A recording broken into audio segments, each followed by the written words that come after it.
여러분 평안하십니까? 오늘도 말씀과 함께 주님의 은혜 가운데 거하시기 바랍니다. 오늘 말씀은 요한복음 2장입니다. 오늘 말씀은 예수님이 행하신 첫 번째 기적인데요. 장소는 갈릴리 가나의 결혼식장입니다. 그 당시 잔치집에는 포도주가 빠지지 않았는데 이날에 손님이 많이 왔는지 아니면 준비가 소홀했는지 포도주가 떨어졌습니다.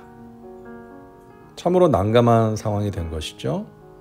손님들에게 큰 신뢰를 범하게 되었습니다. 기쁨의 자리가 근심과 비난의 자리로 변할 수 있는 상황이 된 것이죠. 그때 예수님께서 베푸신 기적입니다. 자, 오늘의 묵상 포인트는 기적이 일어나기까지 있었던 일들을 우리가 함께 살펴보고자 합니다. 첫째는 구했다는 것입니다.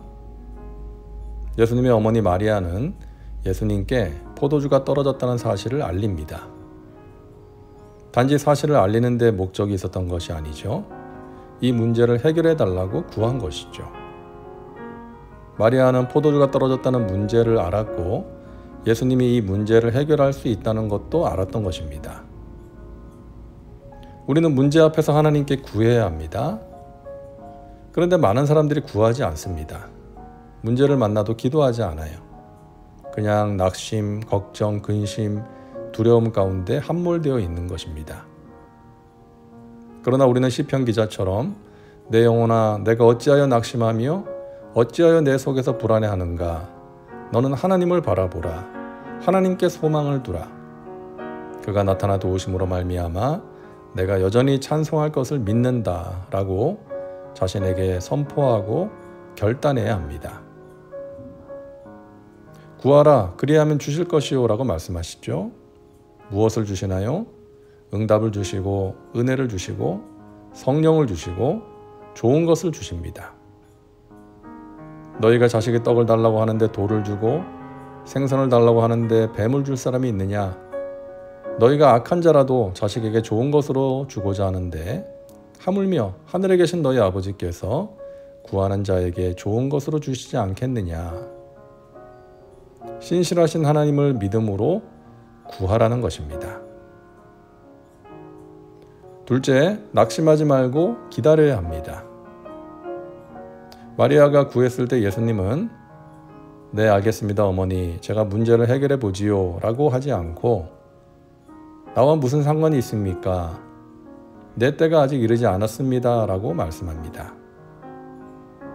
어머니 마리아의 청을 거절하신 것이죠. 자, 그때 마리아가 어떻게 합니까? 아이고 애미가 부탁한 것을 저렇게 이런지하에 거절하다니 섭섭하네 그러지 않았죠. 하인들에게 무슨 말씀을 하시든지 그대로 하라고 말합니다. 예수님이 무언가 하실 것을 믿었던 것이죠. 우리가 기도할 때 때로는 하나님이 거절하시는 것 같은 느낌을 받을 때가 있습니다. 성경에 실제로 그런 기도가 나오죠. 모세는 가나안 땅에 들어가고 싶었지만 하나님께서는 가나안 땅에 들어가지 못한다라고 말씀하셨습니다. 다윗은 하나님의 전을 건축하고 싶었지만 하나님께서는 전쟁에서 피를 많이 흘린 다윗이 아닌 그의 아들 솔로몬이 하게 될 것이라고 말씀하셨죠. 사도 바울은 육체의 가시를 없애달라고 간절하게 기도했지만 하나님께서는 없애주지 않으셨죠. 바울은 자신이 교만하지 말라고 주신 가시라고 받아들입니다. 그들의 기도는 응답받지 못한 기도가 아니었죠. 하나님의 뜻대로 응답받은 기도였던 것입니다. 여러분, 기도하다가 낙심하지 말아야 합니다. 하나님께서는 우리에게 필요한 것을 아시고 채워주십니다. 우리의 기도는 결코 헛되지 않습니다. 무익하지 않습니다. 반드시 하나님의 뜻 가운데 응답하십니다. 물론 기다림은 쉬운 일이 아닙니다. 답답하고 조바심이 납니다. 워낙 모든 것이 빠르게 움직이는 현대사회에서 이 기다림은 매력적이지 않습니다. 그러나 우리는 하나님의 때를 기다려야 합니다. 하나님의 시계는 우리의 시계와 다르기 때문이죠. 힘들어도 인내하는 자가 마침내 하나님의 역사를 보게 되는 것입니다. 셋째, 말씀에 순종해야 합니다. 예수님께서 잔치집의 하인들에게 말씀하십니다. 항아리에 물을 채워라.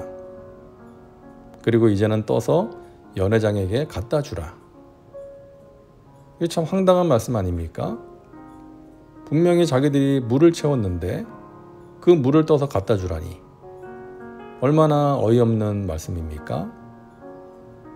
포도주 마시고 있는 사람들한테 물 갖다 줬다가 무슨 봉변을 당하라고요?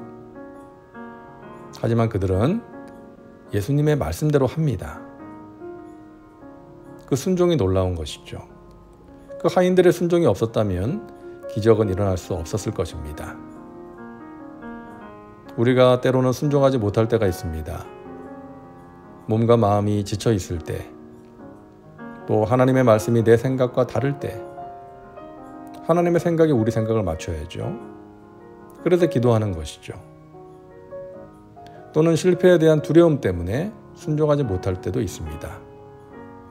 그런데 하나님께서 그 두려움을 극복할 수 있도록 도와주십니다. 잔치집에 큰 근심이 생길 뻔했는데 예수님께서 행하신 기적으로 인해 근심거리가 사라졌습니다. 주님은 우리의 근심이 변하여 기쁨이 되게 하시고 탄식이 변하여 찬송이 되게 하십니다. 우리의 문제를 통해 하나님의 영광이 나타나고 사람들이 주님을 믿게 되는 귀한 역사가 있기를 간절히 소망합니다. 기도합니다. 사랑과 은혜가 풍성하신 하나님, 오늘도 말씀과 함께 살게 하시니 감사합니다.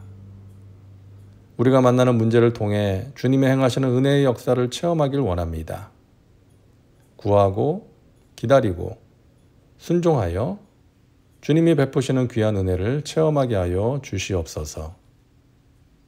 오늘도 말씀과 함께하는 믿음의 식구들, 가정과 일터와 범사에 주님의 은혜와 평강과 신령한 복으로 넘치도록 채워 주옵소서. 기도하며 계획하는 일들 가운데 주님의 선하신 뜻으로 응답하여 주시옵소서. 예수님의 이름으로 기도하옵나이다. 아멘. 오늘도 말씀과 함께 은혜 가운데 거하시기 바랍니다. 여러분 사랑하고 축복합니다.